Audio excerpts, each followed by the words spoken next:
কবরে আপনাকে আমাকে যেতে হবেই হবে, পালাবার কোনো রাস্তা নাই। গজবান্ধ এলাকার 16 আনার কবরস্থানে গিয়ে দেখেন সব মুরব্বীগুলো কাতারে কাতারে ঘুমাচ্ছে। আহা, একদিন আমরাও কিন্তু তাদের মতনই ঘুমাবো। কথা ঠিক বলছে না ভুল বলছি বলে? কিছু কিছু কবরের কাছে গিয়ে দেখবেন কবরের বাঁশগুলি ভেঙে ভেঙে ঢুকে গেছে।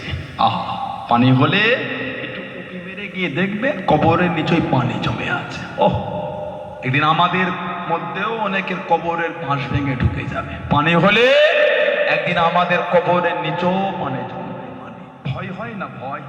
ও যুবক, ভয় এলো না? ভয়? ছুটছো কোথায়? ছুটছেন আপনি কার নিশায়?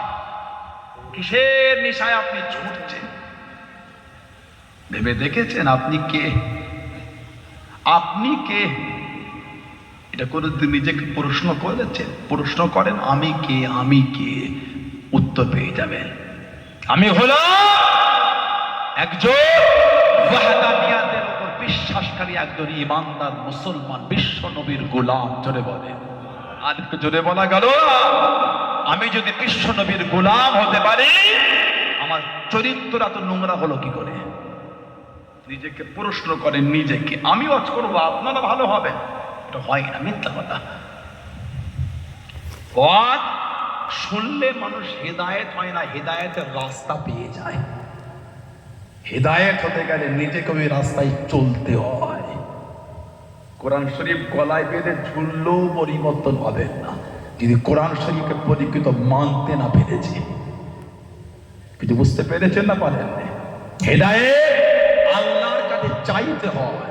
আল্লাহ আমাকে ভালো করে দেন আল্লাহ, আর আমি অন্যায় করবো না আল্লাহ। আল্লাহ কেন যে শয়তানে ধোকায় পড়ে বারবার ভুল করে ফেলি, আল্লাহ আল্লাহ আমাকে শয়তান থেকে দূরে সরিয়ে দাও না আল্লাহ। একটু কেঁদে দেখেন, ভালো হয়ে যাবেন। একটু কেঁদে দেখেন, আপনি সেজদায় পরে কাঁদেন, উঠবেন না, পরেই থাকেন। 10টা মিনিট সেজদায় নফল 2 রাকাত নামাজের নিয়ত করে গভীর রাতে সেজদায় পরে কাঁদেন, পাগলের মতো হাউ হাউ করে কাঁদেন, পাগল হয়ে যান, পাগল। আপনি মনে করেন যে জাহান্নামটা আমি দেখতে পাচ্ছি, এক্ষুনি আল্লাহ দিয়ে দেবে। আল্লাহ এই সেজদাটার খালি সুযোগ দিয়েছে, বান্দা তোকে সেজদার সুযোগ দিয়েছে। যদি আমার কাছে মাফ চেয়ে নিতে পারিস, আর তোকে জাহান্নামে দেবো না। এই হালাত নিজের মনে তৈরি করে। এই একটাই সেজদা আমার জীবনের লাস্ট, আর আমি পাবো না। যদি কেঁদে মাফ চেয়ে নিতে পারি, আল্লাহ জাহান্নামে দেবে না। এই চিন্তা করে সেজদায় পাগল হয়ে কাঁদেন আপনি। কে বাঁচাবে? কে বাঁচাবে? কে বাঁচাবে আপনাকে? কেউ নয়। কিয়ামতে যখন বিচার শুরু হবে, সব ছুটবে, নফসি নফসি নফসি নফসি করে শুনবে। সব দল বেঁধে আদম আলাইহিস সালামের কাছে, হুজুর এটা আমাদের জন্য সুপারিশ করে দেন না হুজুর, আপনি যে আদি পিতা আমাদের নবী আদম আলাইহিস সালাম। হুজুর বলে আমি চলে যাও।